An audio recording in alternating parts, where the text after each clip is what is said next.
서울 마포구 합정동 골목 어귀는 새벽 3시가 되면 고요해졌다. 홍대 방향에서 흘러오던 클럽 음악도 잦아들었고 편의점 앞에 모여 앉아 맥주캔을 기울이던 대학생들도 하나둘 사라진 뒤였다. 거리에는 가로등 불빛만이 고여 있었고 그 아래 빗물 웅덩이가 낯빛 하늘을 고스란히 담아냈다. 50층짜리 오피스 빌딩의 꼭대기층 창문에 불이 켜진 것은 그 즈음이었다. 유리창에 세로로 새겨진 글자 강혁 탐정사무소가 가로등 불빛에 반사되어 거리로 희미하게 얹었다.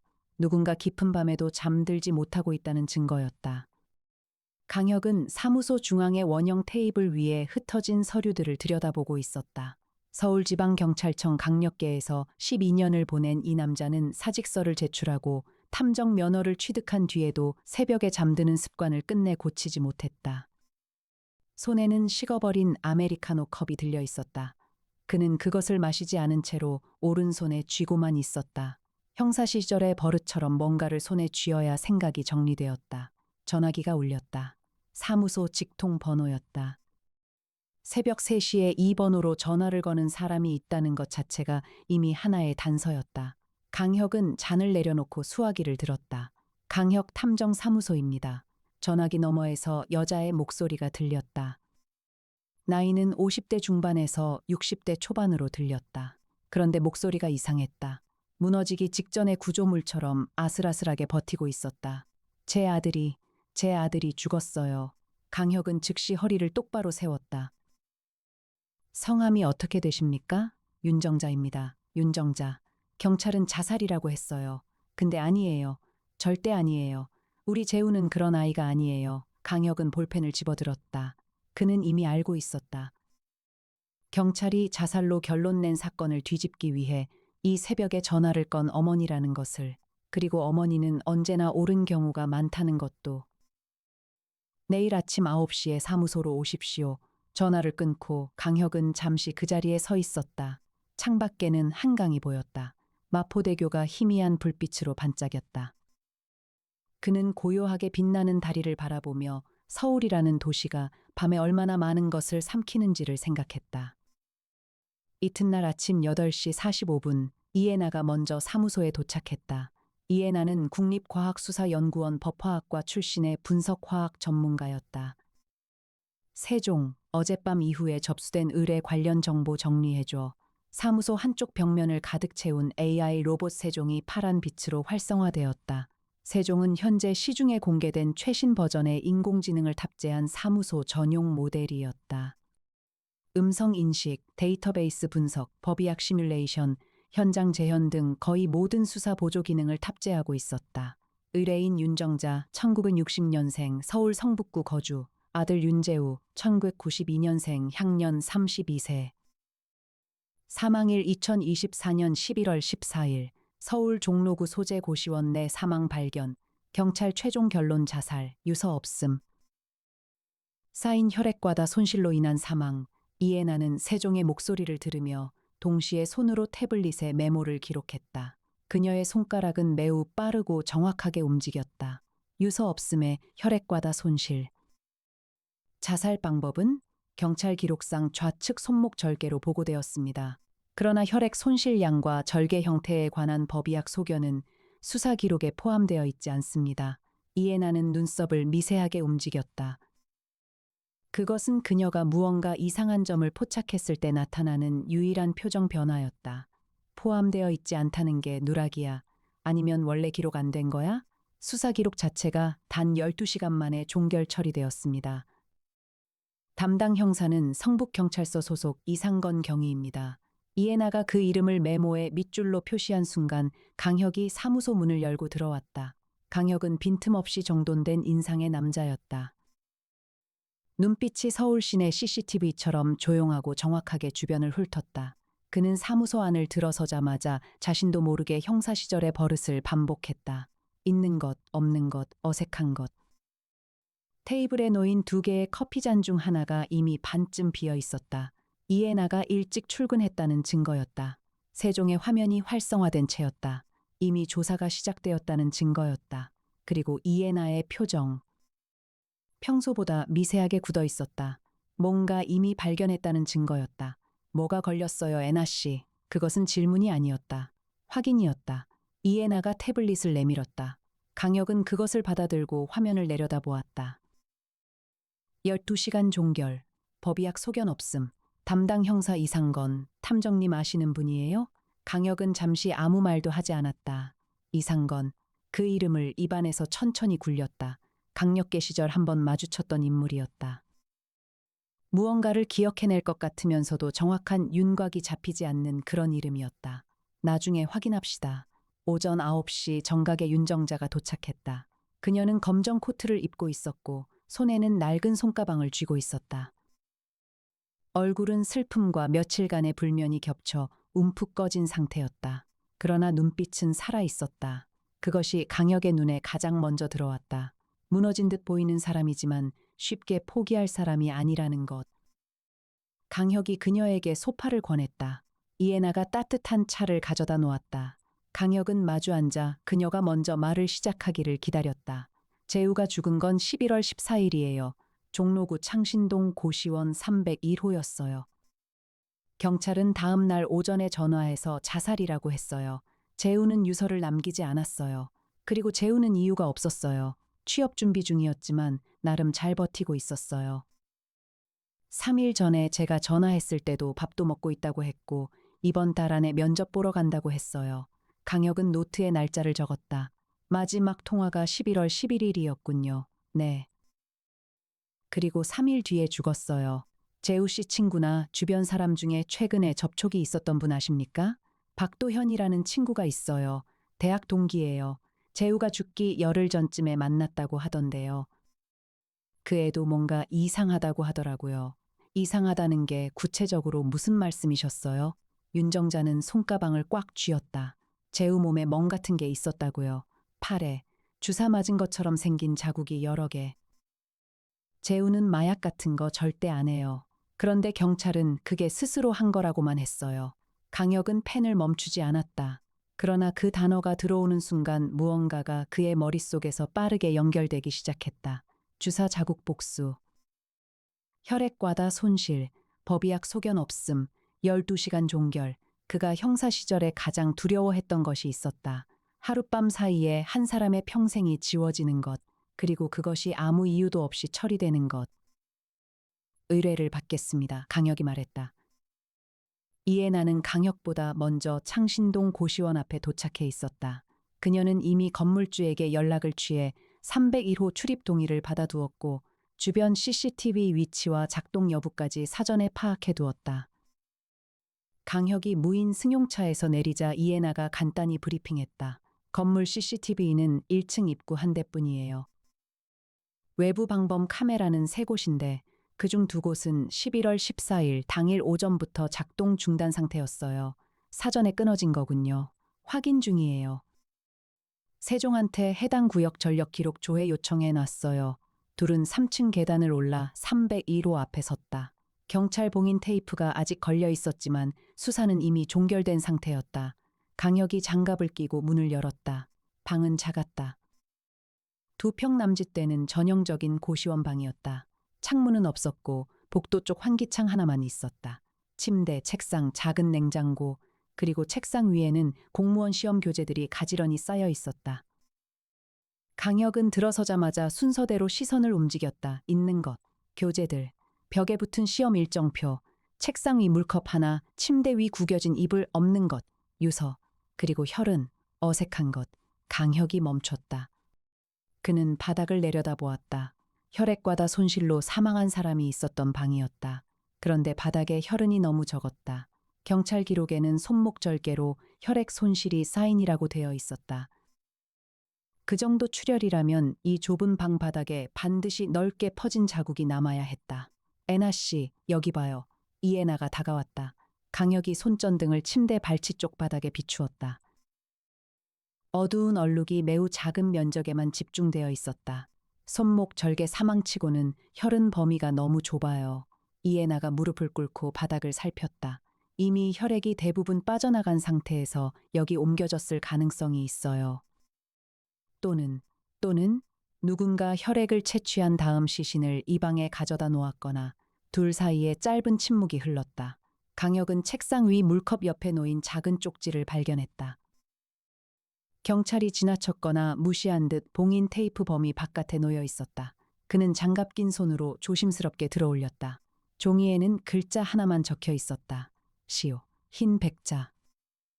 강혁과 이해나가 사무소로 돌아온 그날 오후 사무소 전화가 다시 울렸다. 수화기를 든 것은 조수 나정이었다. 그녀는 잠깐 통화한 뒤 재빨리 강혁에게 다가와 메모를 건넸다. 방금 성북경찰서에서 연락 왔어요. 익명 제보자가 강혁 탐정사무소에 꼭 알려야 한다고 했대요. 어젯밤 도봉구 방학동에서 남성 1명 사망 발견됐는데 창신동 사건이랑 상황이 똑같대요. 강혁은 메모를 읽었다. 피해자 김성준 28세 고시원 거주, 혈액과다 손실 추정 사망, 경찰은 자살로 잠정 처리, 그리고 한 줄이 더 있었다. 현장에서 종이 쪽지 발견됨, 치려자 기재. 강혁은 그 메모를 이해나에게 건넸다. 이해나가 그것을 읽고 즉시 세종에게 명령을 내렸다. 세종, 최근 6개월 이내 서울 시내 고시원 거주자 혈액 관련 사망 사건 전수 조회. 세종이 수십 초 만에 데이터를 정리했다. 서울 내 유사 패턴 사망 사례 총 4건 감지되었습니다. 피해자 모두 20대 30대 남성 단독 거주자. 사망 장소는 모두 고시원 또는 원룸. 공식 사인 모두 자살 혹은 불명으로 처리. 각 현장 혈흔 면적이 사인으로 기재된 출혈 손실량에 비해 현저히 적음. 이해나의 얼굴이 굳었다. 피해자들이 공통점이 있어요? 4명 모두 혈액형 O형. 다른 신체적 공통점 분석 중입니다. 강혁은 그 자리에서 형 강민혁에게 전화를 걸었다. 강민혁은 서울중앙지방검찰청 고위 간부였다. 그는 동생의 전화를 언제나 받았다. 직위가 높아질수록 더욱 그렇게 해야 한다는 것을 그는 이미 알고 있었다. 동생이 추적하는 것들이 결국 세상의 균형과 관련이 있다는 사실을 오랜 경험으로 알고 있기 때문이었다. 혀가 무슨 일이야? 형 서울 내 고시원 거주 20대 30대 남성 사망 사건 3건이에요. 모두 자살 처리됐는데 현장 법의학 검토가 없었어요. 담당 형사 이름 이상건 경위가 사건 중 3건에 걸쳐 있어요. 전화기 너머에서 강민혁이 잠시 침묵했다. 이상건, 아는 사람이에요, 형? 3년 전에 내부 비위 혐의로 감찰 조사를 받은 적이 있어. 그런데 증거 불충분으로 그냥 넘어갔어. 그때 배경이 있다는 얘기가 있었어. 어떤 배경이요? 정확히는 모르지만 재계와 연결된 누군가. 그 이상은 나도 몰라. 혀가 조심해. 강혁이 전화를 끊고 이해나를 바라보았다. 이해나는 이미 세종 화면 앞에 서서 이상건 경위의 이력과 인적 관계망을 분석 중이었다. 탐정님, 이상건 경위 최근 재산 변동 내역이 흥미로워요. 3년 전부터 지금까지 월급 외에 설명되지 않는 입금이 여러 차례 있어요. 출처가 어디예요? 페이퍼 컴퍼니 경유한 것 같아요. 세종이 역추적 중인데 최종 지점이 의료 관련 법인이에요. 강혁은 의자에 앉아 눈을 감았다. 의료 관련 법인, 혈액 채취, 피해자 모두 O형, 현장에 남겨진 치려자 쪽지. 그가 아직 연결하지 못한 고리가 하나 있었다. 시료, 흰백, 이것이 무엇을 의미하는가? 다음 날 아침 사무소에서 수석 연구원 송태풍이 분석 결과를 들고 나타났다. 송태풍은 의학 박사이자 범죄학 전공자로 사무소 내 실험실을 총괄하는 인물이었다. 그는 늘 데이터를 먼저 제시하고 해석은 천천히 했다. 피해자들 혈흔 샘플 재분석 결과가 나왔어요. 그는 화면에 데이터를 띄웠다. 피해자 4명 전원의 현장 혈흔에서 공통적으로 헤파린 성분이 검출됐어요. 헤파린은 혈액 응고 방지 약물인데 이게 고농도로 검출된다는 건 혈액을 채취하여 보관하기 위해 사용했다는 의미예요. 강혁이 앞으로 몸을 기울였다. 누군가 살아있는 상태 혹은 막 사망한 상태의 피해자들에게서 대량의 혈액을 채취했다는 건가요? 네, 그리고 더 중요한 게 있어요. 피해자 4명 모두 희귀 혈액 유전자를 보유하고 있었어요. O형 RHD 음성. 한국인 중에서는 극히 드문 혈액형이에요. 이해나가 그 말에 무언가를 떠올리며 세종에게 지시했다. 세종, 국내외 O형 RHD 음성, 혈액 불법 매매 및 밀수 관련 사례 조회해줘. 세종이 검색을 시작했다. 그때 강혁이 조용히 입을 열었다. 시로샤, 모두가 그를 바라보았다. 피해자들에게 남겨진 쪽지. 시륵샤, 흰 사람, 즉 흰 피를 가진 사람이 아니에요. O형 RHD 음성. 이 혈액은 의학계에서 만능 공혈자 혈액이라고 불려요. 어떤 혈액형에게도 수혈 가능한 혈액, 전쟁터나 대형 의료 사고 현장에서 긴급하게 사용되는 혈액. 그리고 그 혈액을 가진 사람을 누군가가 백자라고 불렀던 거예요. 송태풍이 조용히 덧붙였다.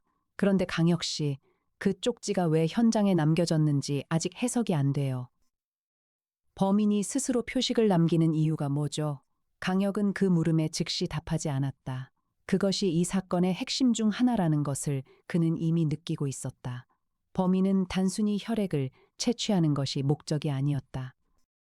무언가를 알리고 싶었거나 혹은 무언가를 고백하고 싶은 사람이 있었다. 누군가 이 사건을 멈추게 하고 싶은 사람이 그 쪽지를 남긴 거예요. 세종의 역추적이 완료된 것은 그날 오후였다. 페이퍼 컴퍼니의 실제 소유주는 엠바이오메드, 엔비옴드라는 의료바이오 기업이었다. 설립 2017년, 본사 서울 강남구 청담동, 대표이사 임도현 56세, 임도현.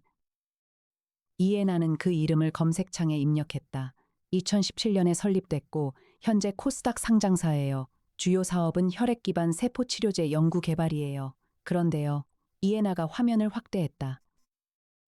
2022년부터 2024년까지 임상시험 승인 없이 혈액 치료제 시험을 진행했다는 내부 고발이 있었어요.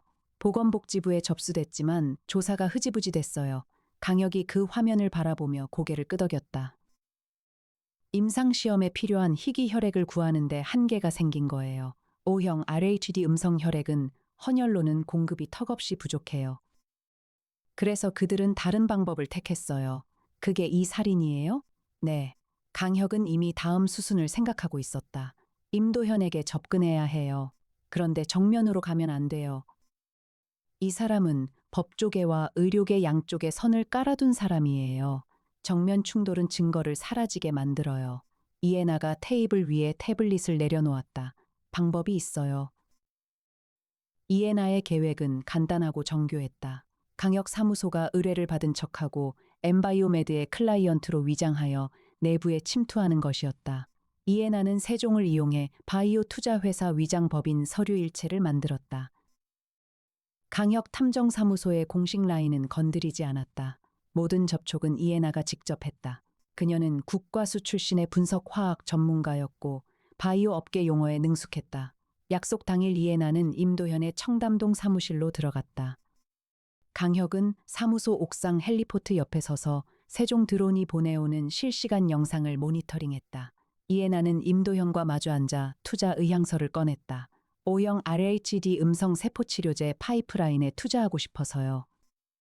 원료 확보 루트가 안정적인지 확인이 필요하고요. 임도현은 처음에는 신중했다.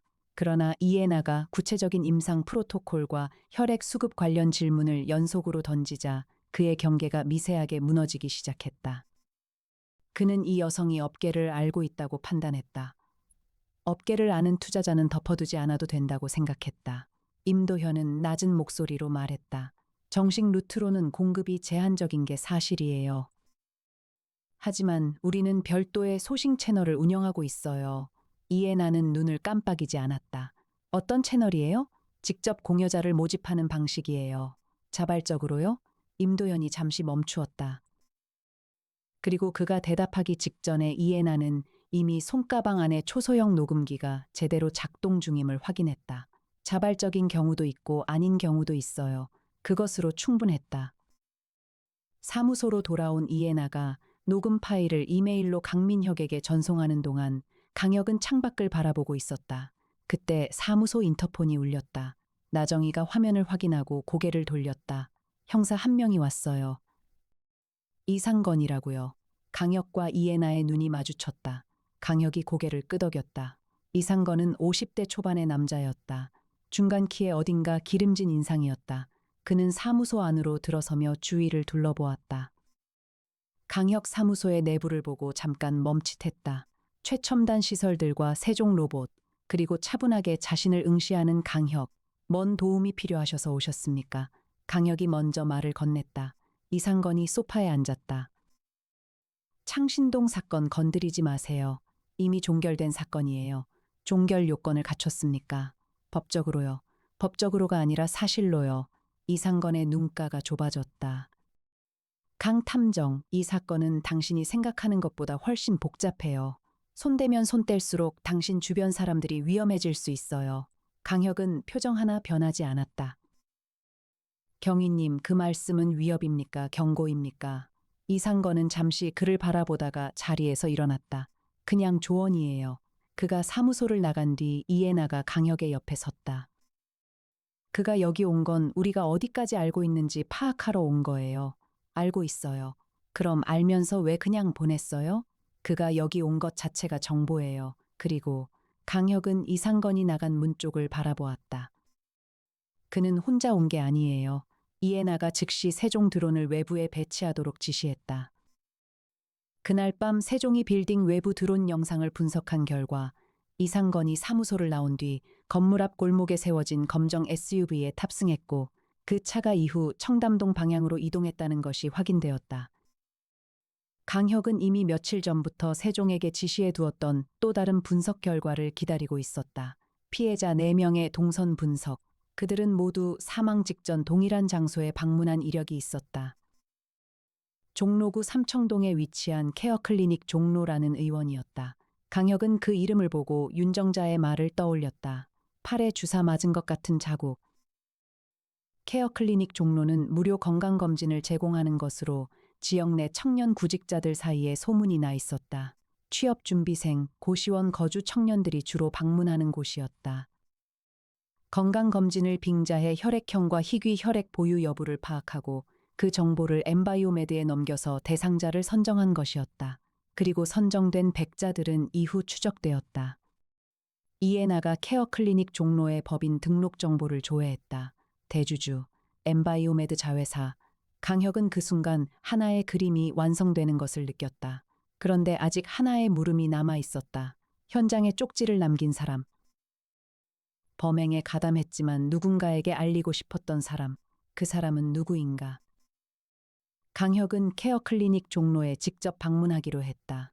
그 전날 이해나는 클리닉 근처를 사전 답사하며 골목 지리를 파악해 두었다.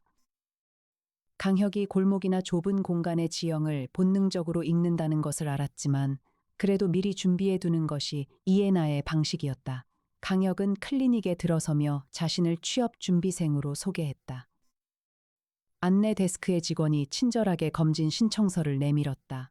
강혁은 신청서를 작성하는 척하며 내부를 관찰했다. 있는 것, 체열실, 진료실 2개, 대기실에 청년들 67명 없는 것, 의사 자격증 액자, 환자 개인정보 보호 안내문, 어색한 것, 체열 후 돌아온 환자의 팔에 거즈가 2곳에 붙어 있었다.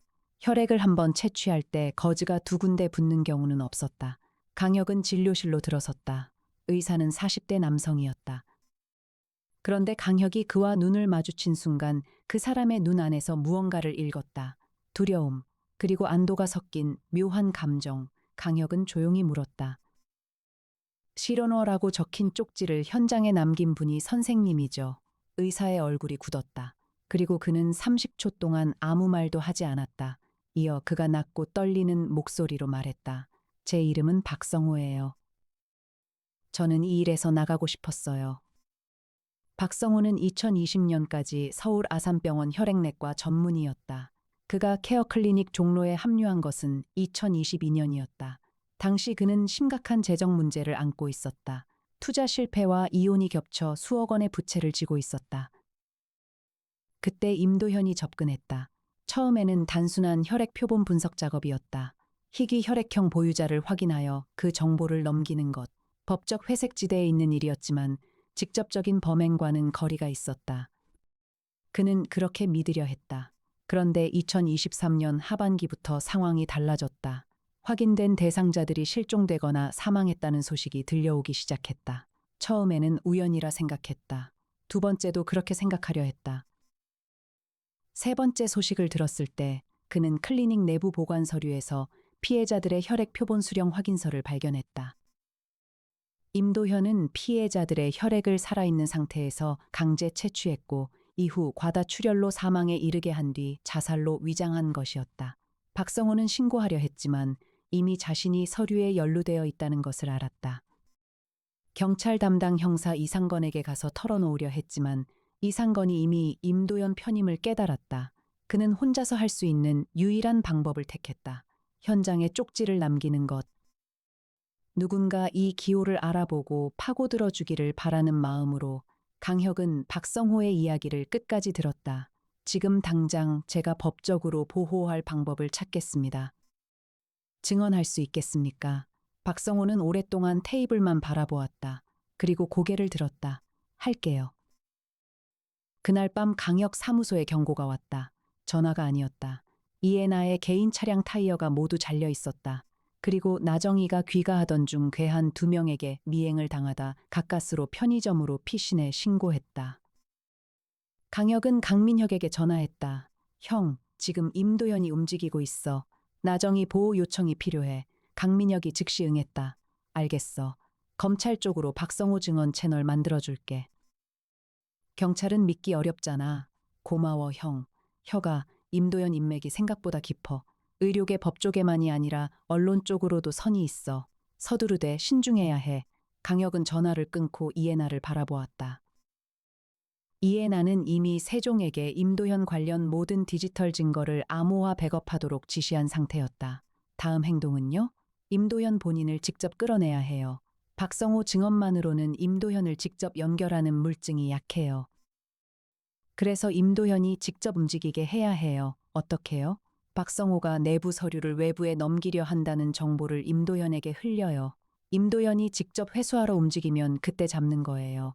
이해나가 잠깐 생각했다. 임도현이 움직이지 않고 이상건을 보낼 수도 있어요. 이상건이 와도 돼요. 이상건을 잡으면 그 다음이 임도현이에요. 다음 날 오전 박성호는 강혁의 지시대로 임도현에게 전화를 했다. 내가 가진 서류들을 언론에 넘기기로 했어요. 더 이상 못 버티겠어요. 임도현의 반응은 빠르고 거칠었다. 당장 그 서류 가지고 오면 당신 문제 다 해결해 줄게요. 어디서요? 케어 클리닉으로. 강혁은 그 통화를 듣고 있었다. 케어 클리닉 종로 주변에 이해나가 이미 사무소에 최첨단 드론 세대를 배치했다. 세종이 실시간으로 클리닉 주변 모든 이동을 추적하고 있었다. 강민혁의 지시 아래 검찰 조사관 2명이 인근 커피숍에서 대기 중이었다. 박성호가 클리닉에 들어섰다. 5분 뒤 이상건이 들어왔다. 15분 뒤 임도현이 직접 나타났다. 세종이 외부 녹음 장비를 통해 대화를 채집했다. 임도현은 서류를 요구하며 박성호에게 압박을 가했다. 그 과정에서 피해자들의 혈액 채취 사실과 사망 은폐 공모를 직접 언급했다. 강혁이 사무소 창에서 그 장면을 실시간으로 지켜보는 동안 강민혁 측 조사관들이 클리닉으로 진입했다. 이상건이 먼저 도망치려 했다. 강혁이 이미 골목 입구에 서 있었다. 이상건은 골목으로 뛰었다. 강혁이 뒤를 따랐다. 좁은 골목, 담장, 계단. 강혁은 이 지형을 이미 이해나가 보내준 사전 도면으로 파악하고 있었다. 이상건이 꺾을 골목 2개 앞서 달려가 기다렸다. 이상건이 모퉁이를 돌아 나오다 강혁과 정면으로 부딪혔다. 끝났습니다.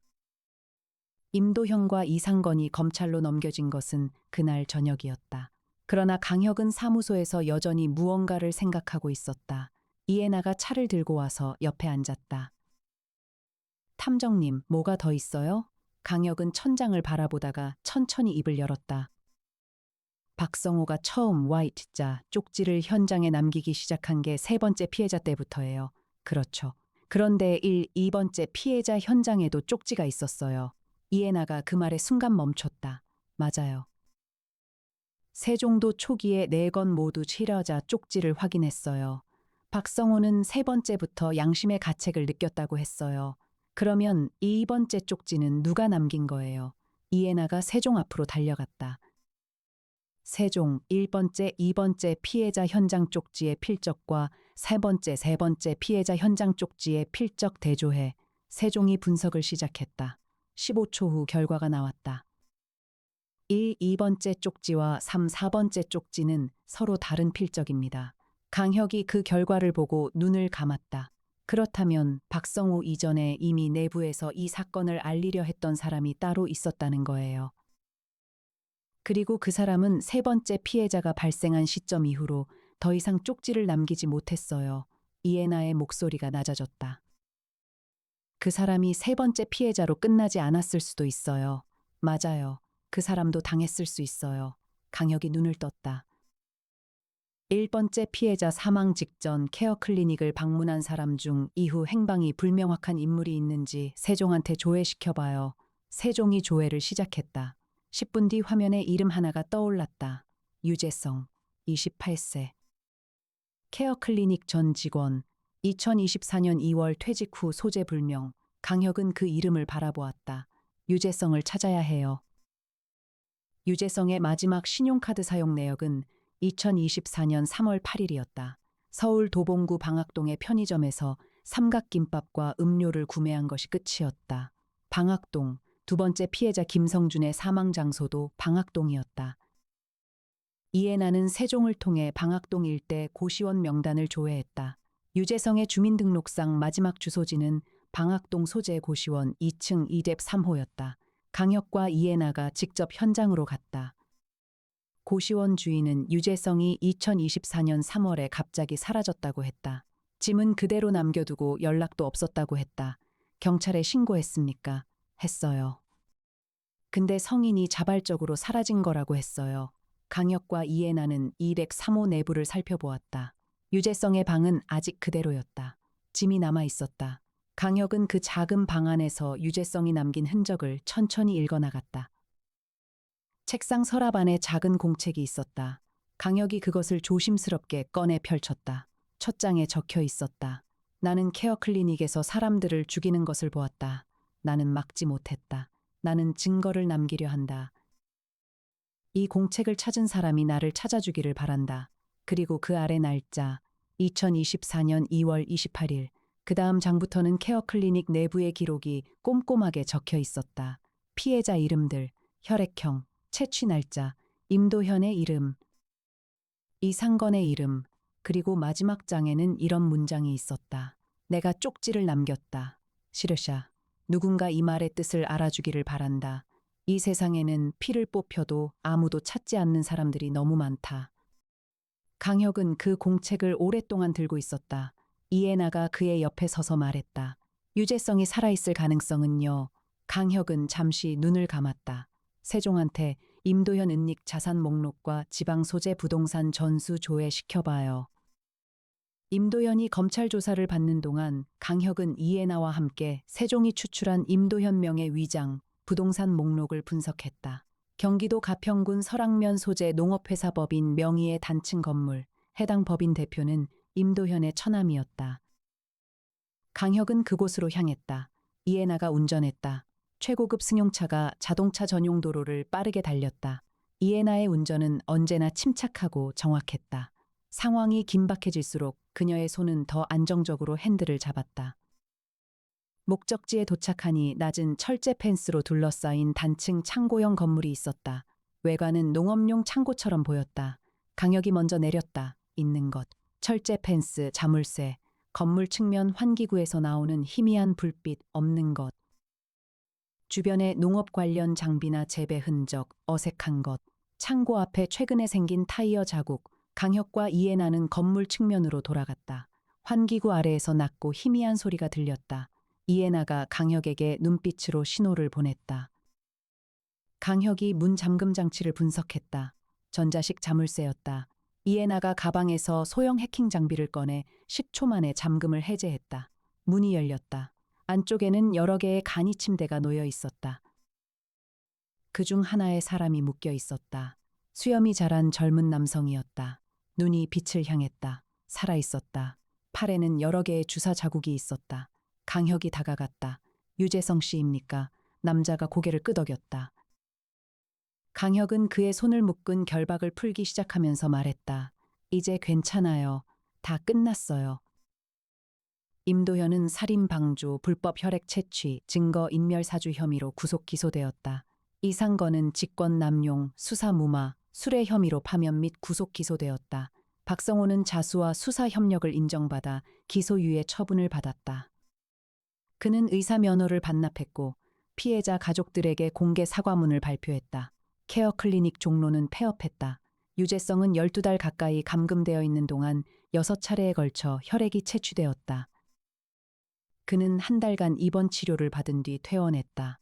강혁은 그가 퇴원하던 날 병원 앞에서 기다렸다. 아무 말 없이 악수를 건넸다. 유재성이 그 손을 오랫동안 잡고 있었다. 윤정자는 사무소로 찾아와 아들 윤재우의 죽음이 타살임이 공식 인정받던 날 강혁에게 고개를 숙였다. 감사해요. 강혁은 그 말을 들으며 자신이 이 일을 계속하는 이유를 다시 한번 되새겼다. 단순히 범인을 잡는 것이 아니라 무너진 사람이 다시 일어서는 과정 옆에 있어주는 것, 그것이 강혁 탐정사무소가 존재하는 이유였다. 이에 나는 사무소 창가에 서서 마포대교 쪽 야경을 바라보고 있었다. 강혁이 그 옆에 서서 말했다. 애나 씨 수고했어요. 이에나가 한강을 바라보며 대답했다. 탐정님도요. 두 사람 사이에 잠시 침묵이 흘렀다. 아무도 그 침묵을 서둘러 채우려 하지 않았다. 서울밤 하늘에는 드문드문 별빛이 보였다. 50층 창문에 새겨진 강혁 탐정사무소 글자가 야경을 배경으로 빛나고 있었다. 강혁은 그 야경을 바라보다 말했다. 다음 사건이 오면 또 부탁해요. 이에나가 살짝 웃었다. 언제나 탐정님보다 먼저 준비돼 있을 거예요. 사무소 불이 꺼진 것은 새벽 1시였다. 그러나 새벽 3시 전화가 다시 울렸다. 강혁은 수화기를 들었다. 강혁 탐정사무소입니다. 전화기 너머에서 남자의 목소리가 들렸다. 차갑고 또렷했다. 저는 당신에게 의뢰하고 싶은 게 아니에요. 경고하러 전화했어요. 이번 사건에서 당신이 찾아낸 것보다 훨씬 큰 것이 아직 남아있어요. 강혁이 볼펜을 집어들었다. 이름이 어떻게 됩니까? 그건 중요하지 않아요. 중요한 건 당신이 잡은 사람들은 조직의 말단이라는 거예요. 진짜 백자 공급망은 아직 살아있어요. 그리고 그 위에 있는 사람들은 당신이 생각하는 것보다 훨씬 당신 가까이에 있어요. 전화가 끊어졌다. 강혁은 그 자리에 서서 창밖을 바라보았다. 서울의 밤이 고요했다. 그러나 강혁은 알았다. 고요한 도시 안에서 무언가가 움직이고 있다는 것을, 아직 이름을 갖지 못한 누군가의 평생이 오늘 밤에도 어딘가에서 지워지고 있다는 것을. 그는 전화기를 내려놓고 새 메모지를 펼쳤다. 사건 2. 그것이 강혁 탐정사무소 제2호 의뢰의 시작이었다.